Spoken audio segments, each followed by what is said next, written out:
so let's go. So today I want to talk a little bit about storytelling and how I have developed what I call future style. And in my case, today I'm going to focus a lot on the performance art of storytelling, the improvisational stories, which I have been using to explore the future and beyond. So 2030 and beyond. I'm very invested in the Global Sustainable Development Goals. So what I've been trying to do is tell stories that plunge people into the world of the Sustainable Development Goals as we would like to see them occur. My idea is to tell aspirational stories and use that to pull people into their preferred futures. And so it's an attempt to explore what happened, and hopefully you'll learn a bit about how you might use your own stories. All right. So this is a sort of a retrospective on the lab I developed for the Futures Literacy Lab that was held in UNESCO in December 2019 or 2018. I can't remember which. It could have been 2019, I believe, right? And I had been telling stories before, but it's the first time I was using it for this particular purpose, because normally I just tell the story and perform it, and then I go into what I'm doing. So I was now trying to figure out, how do I teach people to do what I do? So this is another attempt to figure out how to teach people to do what I do. So the goal of the lab was to explore how future storytelling and audience engagement approaches could be used to advance challenging conversations about complex global issues and identify futures. In my case, because I'm focused on the SDGs, I really wanted to find a way to come up with a story that would be global in perspective. And so the lab, as was approved to give, focused on designing something that organizations could use for non-traditional approaches to telling stories, and also doing improvisational games about futures concepts. So it's very much high touch, high activity. And I've done it online once since COVID. I did a variation of it online since COVID, but it was very much in a classroom format. So I wasn't sure if it had as much impact online as it did in person, but still I think people enjoyed it and they got something out of it, because in that case, even though I was online, the students were in the same place. So they were able to speak to each other, and they didn't get a chance to perform it because we didn't have time, but at least they got through the process of actually writing their stories about the future that they were trying to create. These students were working on hunger. So I recreated the story to talk about SDG 2. And so the idea was to learn from what I did in Paris to see how really I could use the futures approach to a totally naive audience, not an audience that's used to this kind of work, and get them very comfortable in making a leap of imagination into the future they want. So first thing I did was I said to people who were in the room, listen, if you're not interested in the global commons, then you shouldn't be in this workshop, because this is very much a story about the world as a whole, not just one part of the world. I asked them to have an open mind, to be able to feel comfortable laughing at themselves, be very playful, and that they had to know English, because of course it was in Paris. I didn't know any French well. My French is very much high school French, so I couldn't do French. So I was working in English. That said, I then dove into my story, and my story begins. They say there's nowhere in the world you can go and not meet up at least one Jamaican. Well, I was the first Jamaican on the moon. Yes, I first went up in the year 2034 to set up the Citizen Cosmonaut Center of the Lunarville, that village where we, the upstarts, had worked so hard to create, to prove that humanity could live in peace. And then I kind of stopped there.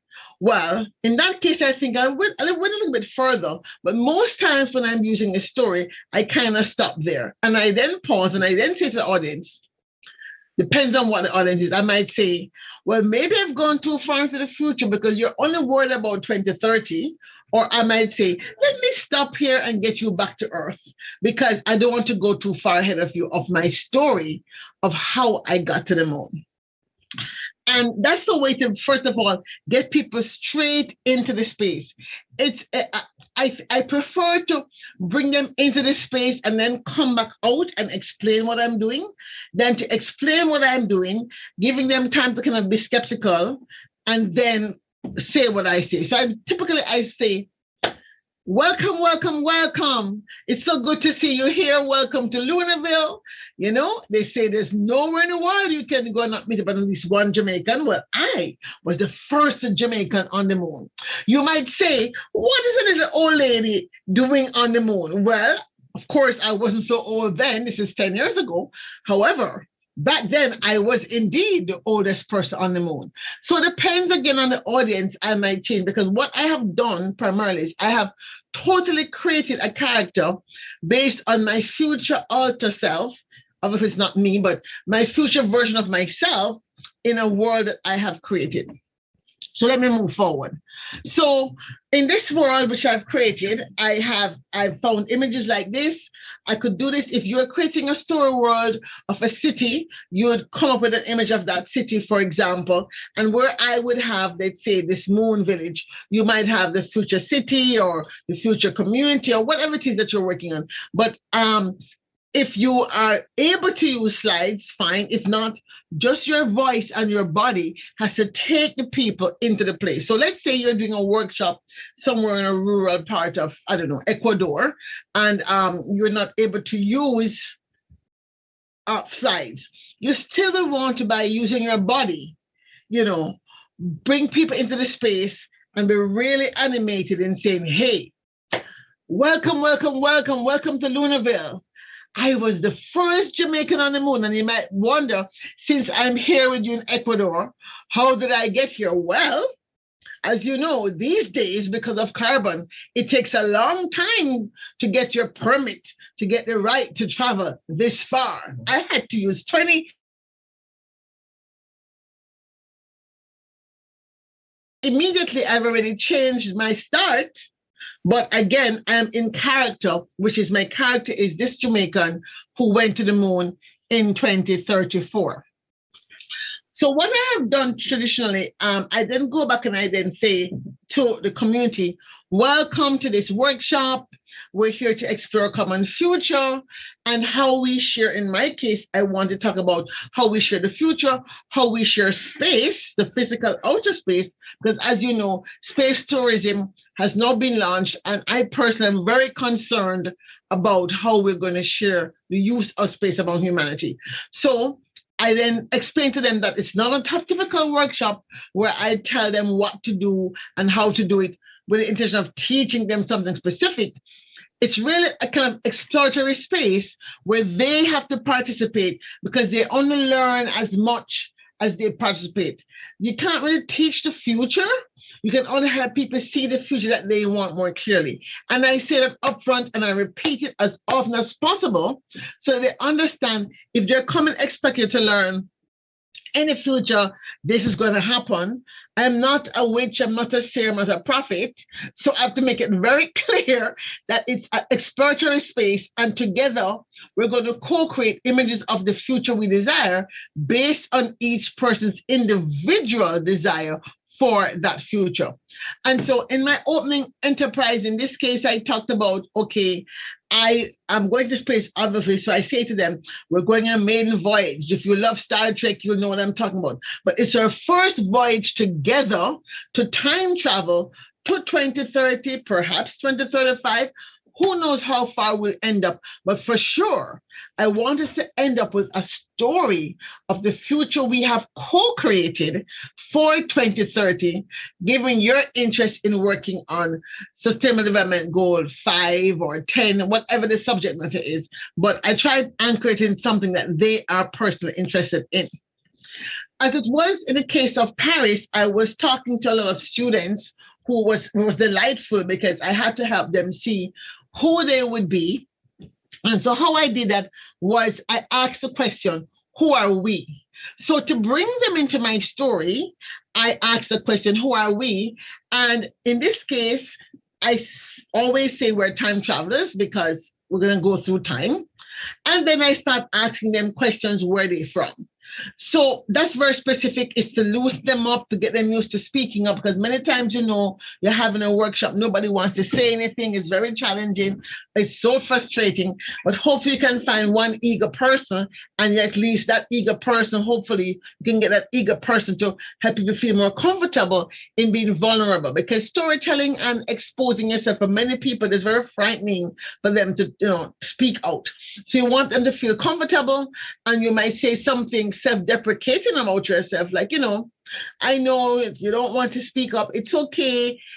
This is really a place where we all get to pretend we're somebody else, like you did when you were 5 years old. So, and I might say, even at my age, I'm eternally 8 years old. So I let them feel comfortable, and I might go off into a childlike voice or something very different, but just a way to get them to feel comfortable. And I ask questions: where you're from and why you're here, right? I also ask questions: what do you want from the future? So if they're working on hunger, if they're working on water, if they're working on ocean systems, you as the storyteller trying to do a group project have to get a sense of who is in the room and what do they want. Depending on your time, let's say you only have 90 minutes, you got to try to do this probably in no more than 3 minutes. You want to add 3 to 4 to 5 people to keep it moving, so you can get people to warm up. Now, in my case, in Paris, I was focusing on being on the moon. So I wanted to force them into being an archetype, right? So I wanted them to be one of 3 types of persons. One, they were on the moon with me, right? A second type of person was people who are on the earth, but they're watching us on this, pretend screen, because I'm now saying, well, I'm so happy you joined us. And this is how I did it. I said, well, first of all, thank you for coming to visit Lunarville. I know you have just landed and you're still feeling a little bit out of sorts, but can you imagine? You made it to the moon. You're one of less than 100 people who have ever come to the moon, because this is our first crew, right? So right away you ask, well, which one of you would like to be on the moon in reality? Maybe only 2 people put up their hands, 3. They say, how many of you think you'd like to be on the moon, but you're kind of too scared to fly? And those are like space tourists in waiting. And then how many of you would never, ever want to be on the moon? And first of all, think we shouldn't be on the moon either, right? And those are totally against. And this is to create some of the tension that you might want to use in your story later, right? So always when you're in your story world, if you're working on something like hunger, you might say, okay, which one of you are supporting of making food stamps available for all, for example? How many of you are against any kind of free food handout? But you find an antagonistic position so you can give people a character type to be in, for the point of having us now be collectively in the shared environment of your story world that you're trying to create. So you are trying to put people in character of your story world. And once you have done that, you now have the opportunity to have an icebreaker. In your icebreaker, what you're doing is, I always like to do an individual icebreaker first, so they can take a temperature of how do they feel about the future, or how do they feel about the future of their issue, or how do they feel about the future of where they live, whatever it is. So I call that if my futurometer. And depending on what it is, I actually have either a scale that I write, so they can say they're in the green or you're on the red. I have a scale that they write. I think in the case of Paris, what I did, because I didn't think we were going to have necessarily a screen. Did we have a screen? I think we had a screen, but it was a very uncomfortable place to be. It wasn't like an auditorium. It was like in the middle of an atrium. So it was not a comfortable place to like think of it from a formal way. You have to kind of, be very flexible in how you use the space. So I think I asked them to, if they felt, 8 to 10, they put up their hands, and like 5 to 8 put up their hands, and then less than 5, So I asked, but again, it was a very much an individual thing. And then I created a group game. Now, there's lots of improv games you can choose from. I just had a couple here.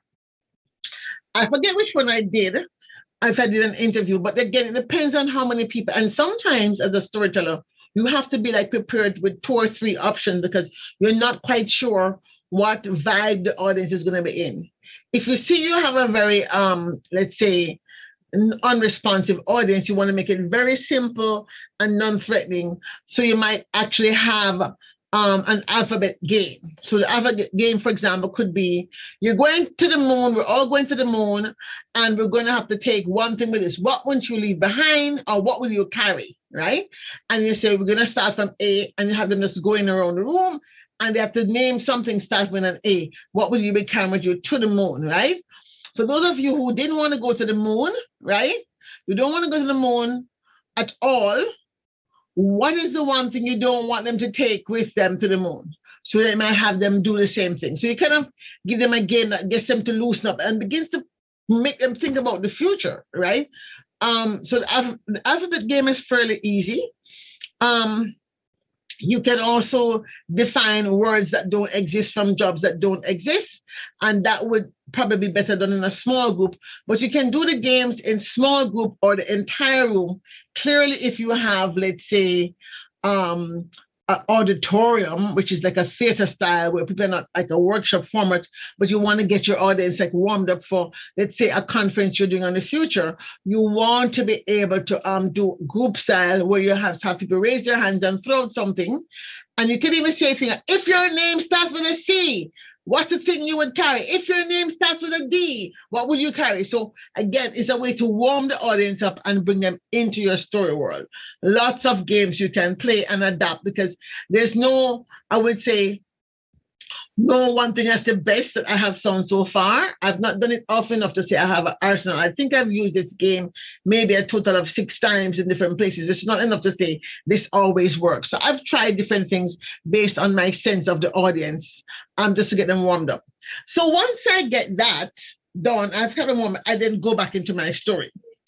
And I will then say, well, so here we are on the moon. And, for those of you who have been brave enough to win first of all, to apply for the lottery, so you could be selected as a space tourist and to come up to Lunarville, I just hope you make the best of your 2-week stay here. So I'm giving them information now about the world that I am talking about. We know the world is, the place is Lunarville. It's on the moon, and they're going to be staying here for 2 weeks. So I don't tell them what the story world is. I just tell them what they're doing, because that is an exercise that they have to do to kind of define the story world. So I tell more of my story. I think I might have talked about like more of my adventure of how I got to the moon. So I talk about how I started out trying to write a story about the moon, and then I discovered that somebody was trying to sell the moon, and so and that part actually is real. This part of that is real. I really did do these things back in 2016, and I bring them up to where I am now. My story, obviously, because it's half real and half imagined, I'm using actual, let's say, data about what is being done by NASA and the EU.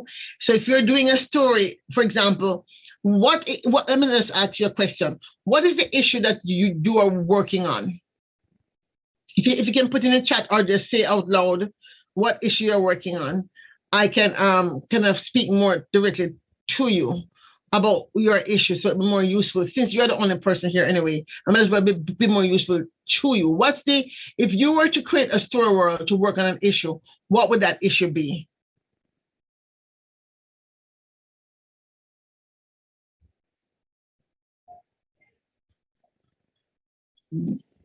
Hello?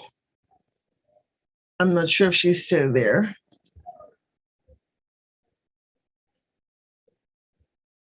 Hello? Okay, I'm not sure she said it. All right, she may not be there. Pictures there, but she's not be there. So, right. So let me just go ahead since it's being streamed. So what it is? So let's say you're working on the issue of water for all, right? In my case, I was working on the moon. So I created a story around the moon, and I started talking about some of the reasons how I got to be on the moon. So if you're working on water and that's your real project that you're really working on, you might want to anchor your reality of your imagined self in some real facts about water. and you might put out information about water, put out information about the moon, that sort of a thing. So after that, I do an improv word game of some kind, or I also do another way of getting them into the story by telling my story, but asking them for pieces of information that now can begin to flesh out this story. Normally, I spend about 10 minutes on that before I now take a break and let them know, figure out what they should do. And in the case of what I did in Paris, I spent 15 minutes on having them talk back to me about what they've heard, have them give me some data points that they can begin to be in the story world when I send them off to create their own version of the story. So I ask questions, for example, like, what date did the story start? I ask them things like, who is in the story? Who are some of the characters in the story? I ask questions such as some of the characters who we don't see in the story, I haven't heard so far, but you might imagine might exist given the story, right? I ask them to think about questions that came up when they heard my story so far. And then I have them do some of this in groups. So I have some of it done in a large group, then I send them off into small groups with some questions to ask and address, and then they come back and they report what is the story as they have heard it. So because they have done this work, I set up in the groups, 4 or 5 groups, and then I give them the question that they must explore for themselves in that group. In my case, the Paris example, again, I wanted them to express how they would share space in the year 2030 and beyond.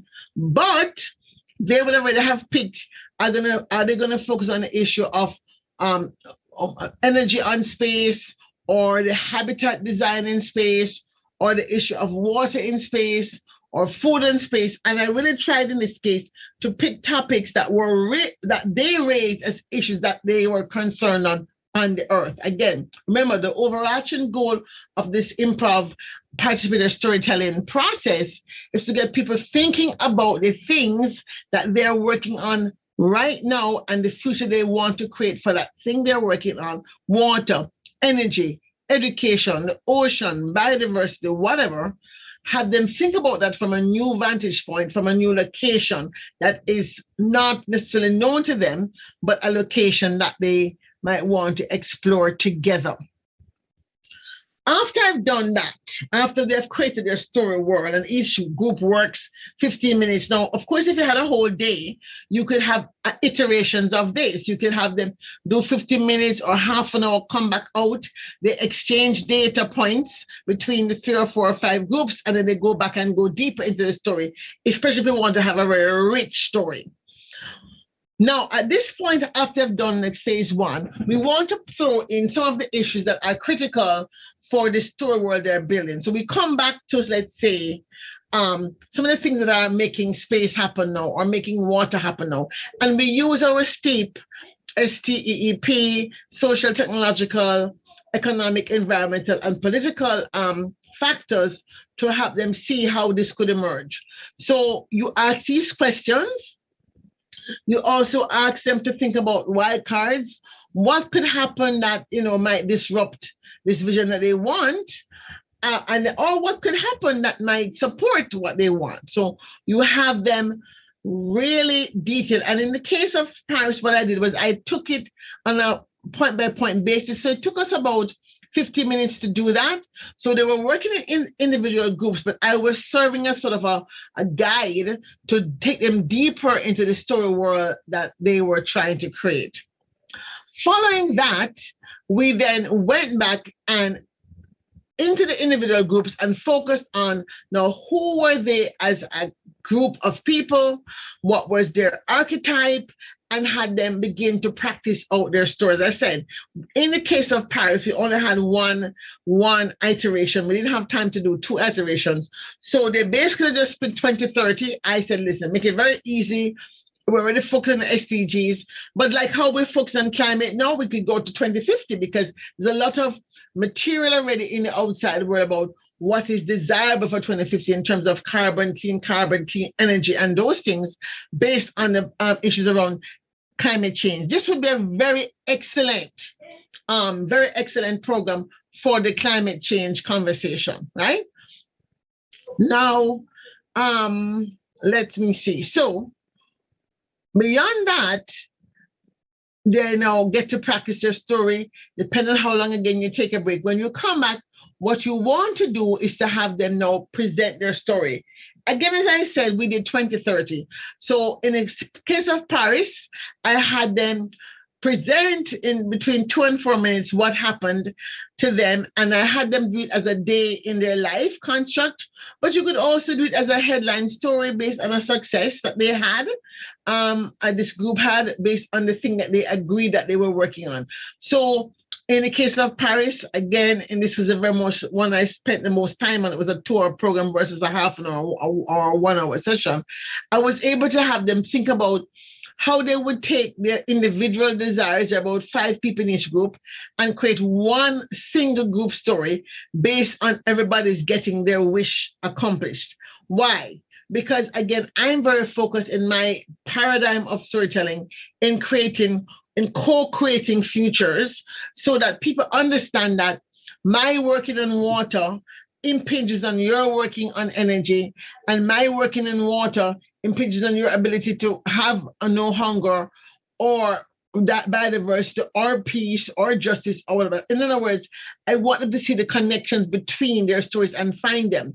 So it's important that in doing this group work, if you have 5 people in a group or 4 people in a group, that each person must have at least one line in the story about what happened that represents the success that they want to work towards. That's very important in making this become real and then become a useful artifact for themselves. After they tell their stories, I now take all those 4 stories and I made the bold move of retelling their story from my perspective. So I went back to the moon and I said, greetings and salutations. Again, thank you so much for coming. But I must say thank you to all of you who decided to join our movement for planetary sustainability. I'm so grateful that you have done the work to ensure that we had successes, and all of their stories that they told. I use their stories now to talk about, bring it back to them as the stories of successes that help me as this person who's trying to create this planetary sustainability consciousness to get to the point where we're all together on the moon. It's tricky. You have to have a good memory, I must admit, because it's not something you can study. You don't know what they're going to say. You have to have a good memory. And you have to probably, I admit, be a little bit skilled in improvisational thinking. It's just not the kind of storytelling process that you can do if you're not somewhat skilled in improvisational thinking and speaking, because it's not something you can predetermine. But if you're good at that, I think it's a very good approach to take instead of retelling the story. But quite frankly, you don't have to retell the story if you don't want to. If you feel like you would not be comfortable, you can leave it with the 4 people telling their stories, and then you just simply link it together and says, so there you have it, 4 stories of a world in 2038, and you call it that. For me, because I also wanted to test my own ability to really co-create and have people see how things can be co-created, I made a bold step of saying, hey, I'm going to retell them the story. And that actually worked very well on the 2 occasions where I was able to do that in a full out. As I said, we didn't get to do the 35 update, but if you do have time, you would have them move forward in time and go to 2035 or 2040 or 2050. Again, focusing on how old they are. You don't want them to go to a year in which the probability of them being alive was not real. So for me, because I figured, well, I could very much be alive in 2050. I'm very comfortable going out to 2050, because if I was alive, I'll only be in my 90s. And with all the longevity and life extension thing that's happening, who knows, I could be doing very well at 90. So I feel very comfortable creating a story world in which I might be alive in 2090. And so I personally could take a story as far as 2058 when I will be 100 years old. And that is kind of my deadline for my storytelling date. I would go to 2058. I think on one occasion I did write a story for 2060. And indeed, even though in my book, Smart Futures, I go out in the year 3000, I no longer see myself as that person in the year 3000. Most of my stories tend to be either first person stories or those some are third person stories. But in those instances, I am kind of modeling my various characters around using people I know for me and then making a fictionalized version of that person.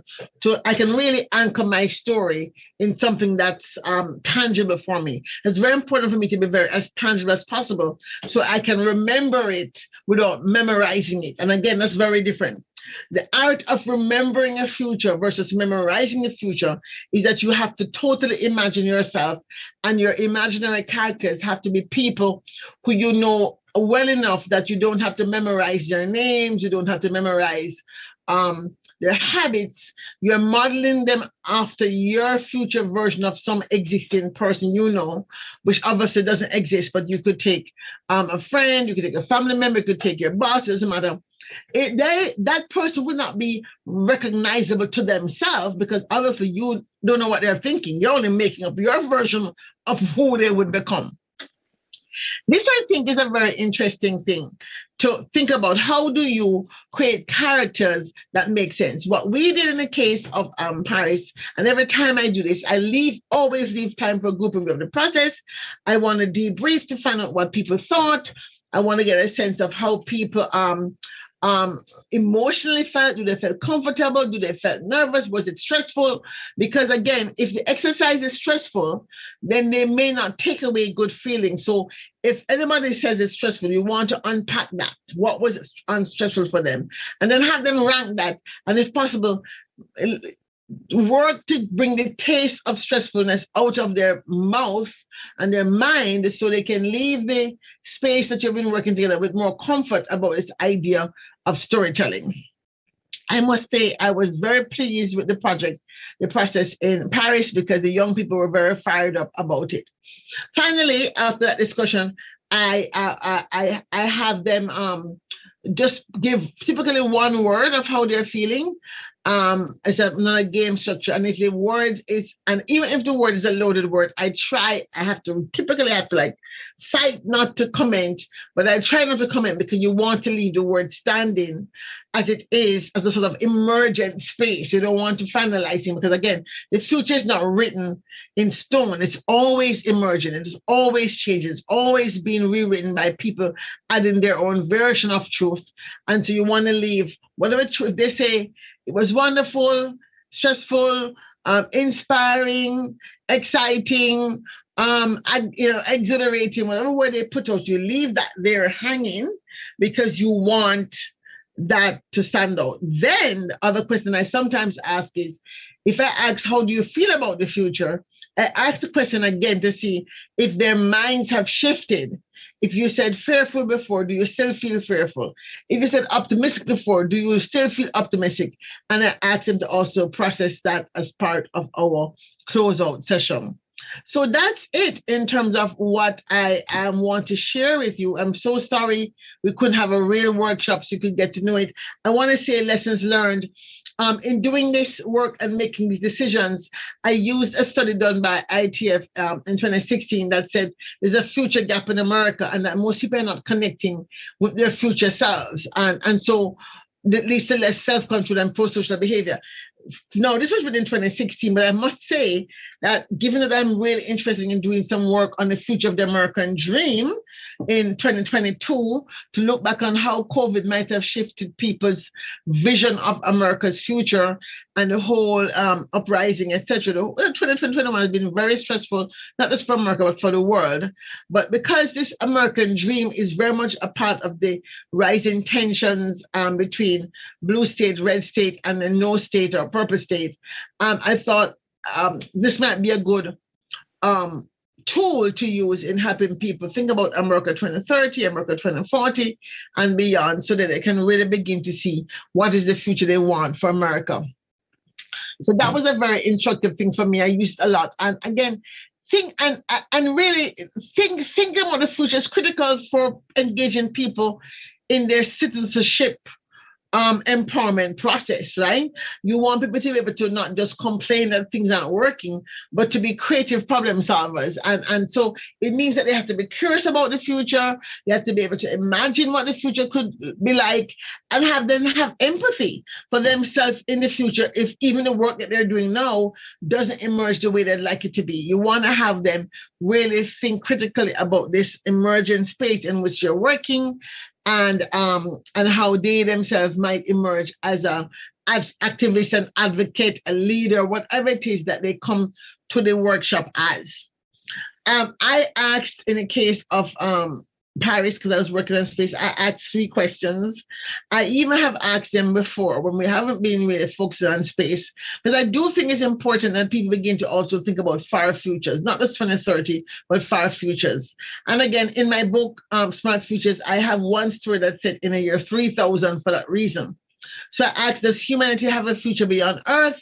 What is the chance Homo sapiens will survive for the next 500 years? And will we ever colonize outer space? And of course, the second one is very loaded, because again, with climate change and this whole idea of the age of the Anthropocene, whether or not we'll survive for the next 500 years is to some extent in our control, given that we're able to self-destruct. And that's really the SDG 16 question that I often want to put on the table, even if I'm not necessarily talking about or talking to people interested in SDG 16. Lesson learned number 2, you have got to be specific. In your guides and your notes to your audience, you have to be very specific. And you have to make sure you give instructions at all times in a workshop that is leading toward a specific goal. You may have to, and this is why you don't just tell them 51 things and then you let them be. You kind of have to give instructions, and then you have them work for 5-10 minutes. You give another instruction, you repeat the old instruction. So you're building layers, like you're building layers of what it is you want them to do. Because again, these are naive participants. They're not familiar with futures work. They may never have done a participatory storytelling project before. And so there's a lot of anxiety, but you still want to make sure it's fun. And so one of the things you have to always be mindful of, things like, don't worry if it's not perfect. Remember, life is not perfect. Number 1, the future is not perfect. It's all made up anyway. And those are some things I try to do to keep people, not getting too stressed out if they think, oh, it's not right, or there's no not right to it. I mean, we're making them as we go, because, we're making the future even as we speak. You really want to make sure they know you're going to have to participate, because some people get very nervous about participation. And so you want to say, okay, in this next segment, you're going to have to participate. You tell them, we don't just call on them. So we're going to participate by sharing. I found that I didn't personally like it, but I realized it's important because I'm comfortable with, let's say, jumping in. I'm the one, if you go to a conference, you want to say something, so I put my hand up and say something. You want to dance, I'll jump and go on stage and dance. But for people who are not extroverts, you have to warn them when they have to participate. So they prepare themselves to sort of be called upon if necessary.